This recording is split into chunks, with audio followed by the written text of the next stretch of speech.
ছবিতে দেখা যাচ্ছে অভিনেতা তথা তৃণমূল সাংসদ দেবকে ঘিরে ধরে চলছে তুমুল বিক্ষোভ। অনেকেই এই ছবি দেখে হয়তো ভাববেন কোনো সিনেমার শুটিং, তবে তা নয়। এই ঘটনা ও এই ছবিটি সম্পূর্ণ বাস্তব। দেবের নিজের এলাকা, যেখানে দেব এমপি, নিজের জন্মস্থান সেই ঘাটালেই একটি মেলাকে কেন্দ্র করে। সেই মেলা কার নেতৃত্বে চলবে, এই বিতর্কে তৃণমূলের দুই পক্ষের দ্বন্দ্বের জের। আর এই ঘটনা এক পক্ষের নেতৃত্বে রয়েছে অভিনেতা তথা সাংসদ দীপক অধিকারী দেব, অপর পক্ষে নাকি রয়েছে ওখানকারই প্রাক্তন এমএলএ শঙ্কর দলুই।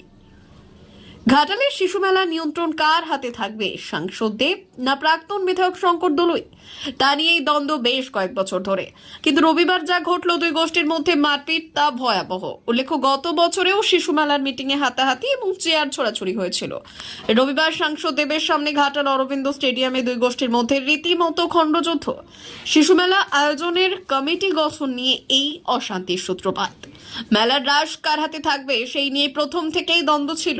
মেলার আয়োজনের জন্য একটি কমিটি গঠন করেছিলেন ঘাটালের প্রাক্তন বিধায়ক শঙ্কর দলুই। এদিন মুখ্যমন্ত্রীর নির্দেশে দেব ঘাটালে আসেন। এর আগে কোলাঘাটে দেব, শঙ্কর দলুই জেলা সভাপতি শিশু মেলা নিয়ে একটি বৈঠক করেন। গাড়ি থেকে একসাথে নামেন দেব এবং শঙ্কর দলুই। প্রথম দিকে সবকিছু ঠিক থাকলেও হঠাৎই দুই গোষ্ঠীর মধ্যে শুরু হয় কথা কাটাকাটি, বচসা এবং মারপিট। দেবকে সেখান থেকে সরিয়ে নিয়ে যাওয়া হয়। ঘটনাস্থলে পৌঁছয় ঘাটাল থানার পুলিশ। পরিস্থিতি নিয়ন্ত্রণে আনে পুলিশ। রবিবারের ঘটনা নিয়ে দেব বললেন, এই ধরনের ঘটনা ঘটবে বুঝতে পারিনি। আমি ফোন করে শঙ্করদাকে বলি, সবাইকে নিয়ে মিটিংটা করো। সাংসদ হিসেবে আমার দায়িত্ব সবাইকে নিয়ে চলা। আমরা কোলাঘাটে খুব ভালোভাবেই মিটিং শেষ করেছি। আমার আর শঙ্করদার একসাথে প্রেস মিট করার কথা ছিল।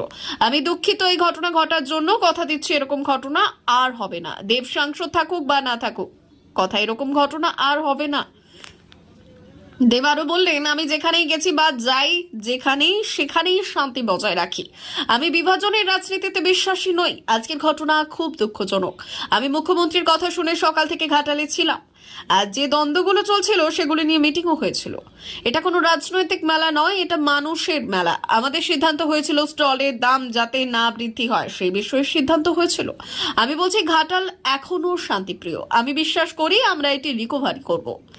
এটা একটা মিসক্যাপ হয়ে গিয়েছে, আমরা রেকটিফাই করব। ভাবতে পারিনি এই ঘটনা ঘটবে। পরে জানলাম ভেতরে লাঠি রাখা ছিল। ভাবতে পারিনি এই ঘটনা ঘটবে। পরে জানলাম ভেতরে লাঠি রাখা ছিল। আমি থাকি বা না থাকি, মেলাটা হোক, সুষ্ঠুভাবে হোক। আশিস উদয় বললেন, ঘটনা অনভিপ্রেত। দল একে প্রশ্রয় দেয় না। যারা এই কাজ করতে গেছে তারা চিহ্নিত হবে, আগামী দিনে ব্যবস্থা নেওয়া হবে। শঙ্কর দলুই বললেন, মারপিট করার জন্য গাড়িতে করে লাঠি আনা হয়েছে, এটি ষড়যন্ত্র ছিল, বুঝতে পারিনি।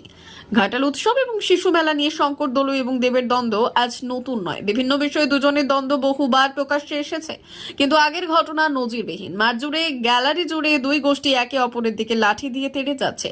সকাল থেকে ছিল হাজার খানেক লোকের খাওয়া দাওয়ার আয়োজন। এই ঘটনার পর ঘাটালে আর কোনো বৈঠক হয়নি, সবকিছু ভণ্ডুল হয়ে যায়। এই বিষয়ে বিজেপির বিধায়ক শীতল কপাট বললেন, ঘাটাল উৎসব ও শিশু মেলা ঘাটালের আবেগের মেলা। দুই গোষ্ঠীর লড়াই টাকার জন্য। আমরা চাই ঘাটালবাসীকে ফেরত দেওয়া হোক ঘাটাল উৎসব ও শিশু মেলা।